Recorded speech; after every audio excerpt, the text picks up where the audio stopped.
नमस्कार दोस्तों, स्वागत है हमारे चैनल स्टडी मटेरियल में। दोस्तों हम बात करने वाले हैं जूनियर एडेड परीक्षा को लेकर दोस्तों। और दोस्तों इसकी कट ऑफ लिस्ट को लेकर भी बात करने वाले हैं, जिसमें अभी हाल फिलहाल में ही सुनने को आया है इसकी कट ऑफ को लेकर कि आपकी कट ऑफ वैसे बार नहीं बनने वाली, आपकी कट ऑफ एक सबको मिलाकर ही बनने वाली है।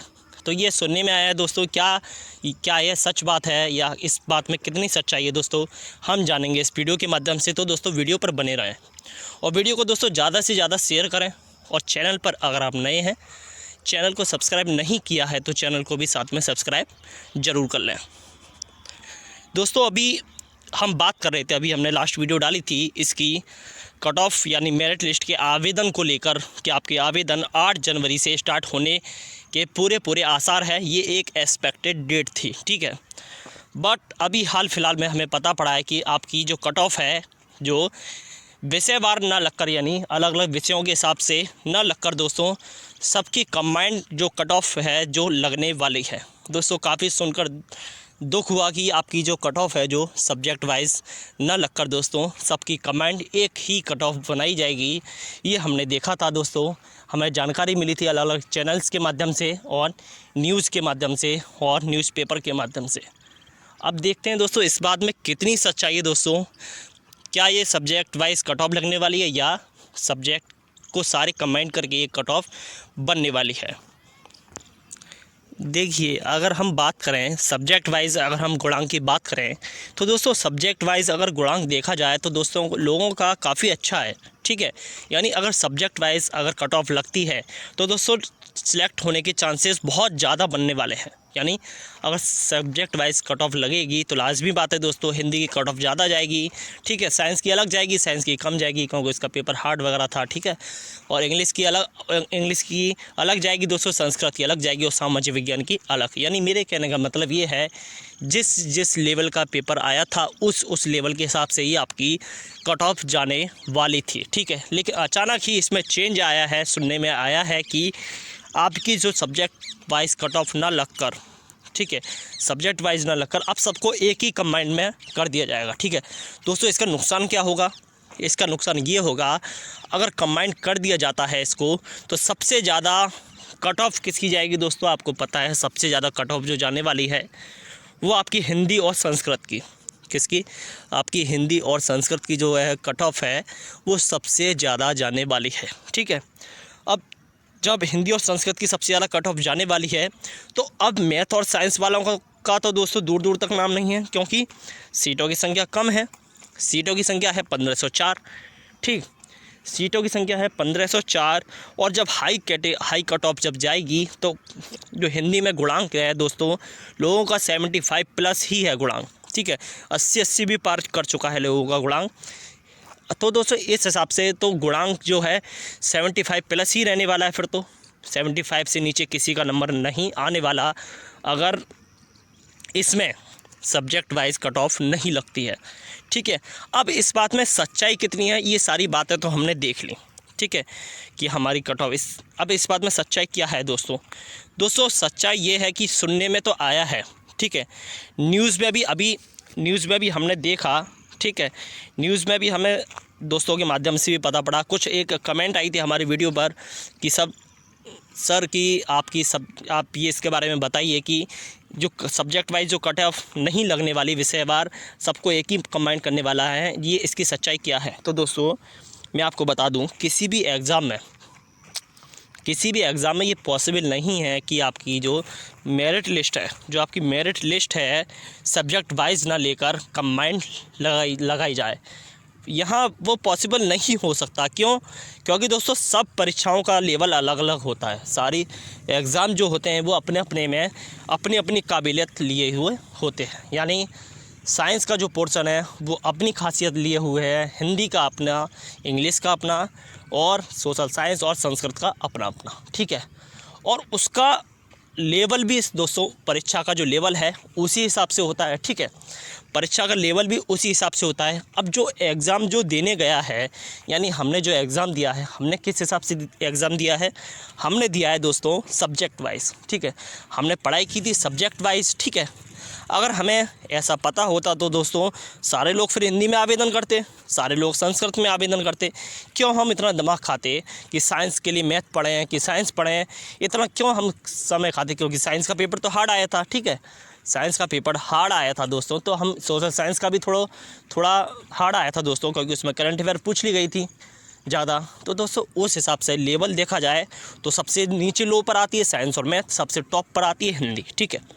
हिंदी टॉप पर आती है, तो वो सब पॉसिबल नहीं है। ऐसा दोस्तों पॉसिबल हो भी नहीं सकता, क्योंकि अगर आयोग को अगर सब कंबाइंड ही लेना होता, कंबाइंड का कोई रूल नहीं है दोस्तों, कंबाइंड का कोई रूल नहीं है, क्योंकि ये कोई तो नहीं है कि आपका जब मन चाहे तब सब्जेक्ट वाइज पेपर ले लो और जब कट ऑफ निकालो तो आप कंबाइंड कर दो।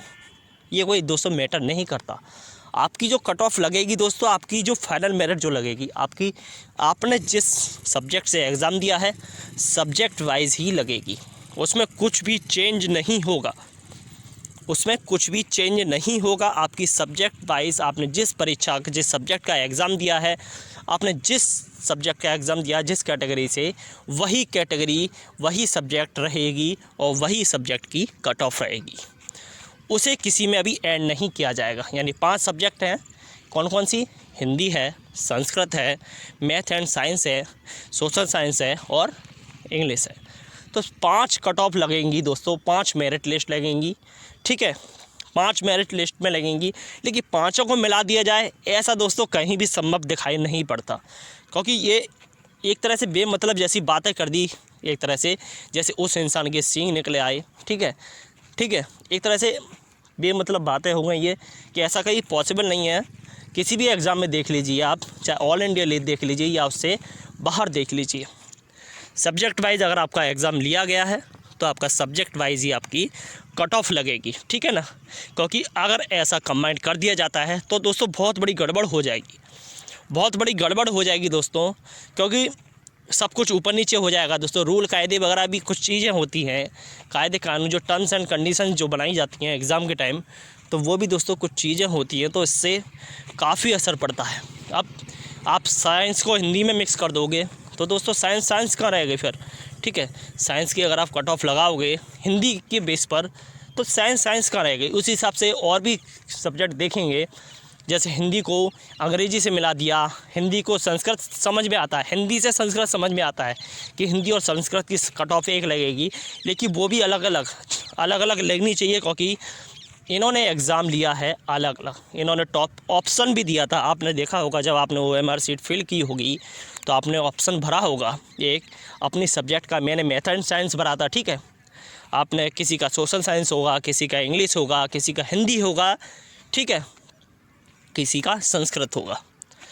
इस हिसाब से दोस्तों जब आपने OMR सीट भर दी, आपकी आंसर की आ चुकी है, आंसर की पे ऑब्जेक्शन हो गया, फाइनल आंसर की आ चुकी है, आपका फाइनल आंसर की के बाद आपका फाइनल रिजल्ट भी आ चुका विद स्कोर आपका फाइनल रिजल्ट भी आ चुका। अब दोस्तों अब आप सुन रहे हो कि सब्जेक्ट को कंबाइन करके कट ऑफ लगेगी। अब ऐसा नहीं हो सकता।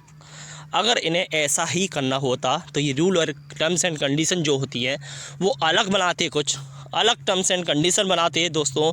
उसी के हिसाब से एग्ज़ाम भी जो लिया जाता वो भी दोस्तों कंबाइंड लिया जाता, यानी सारी सब्जेक्ट को मिलाकर लिया जाता। हर बच्चे से दोस्तों 5 सब्जेक्ट पूछी जाती हैं। जैसे यूपी प्राइमरी टीचर में 14 सब्जेक्ट आती हैं कि नहीं, उसी हिसाब से आपका एग्ज़ाम लिया जाता, तब तो समझ आता कि आपका फाइनल मेरिट लगेगी।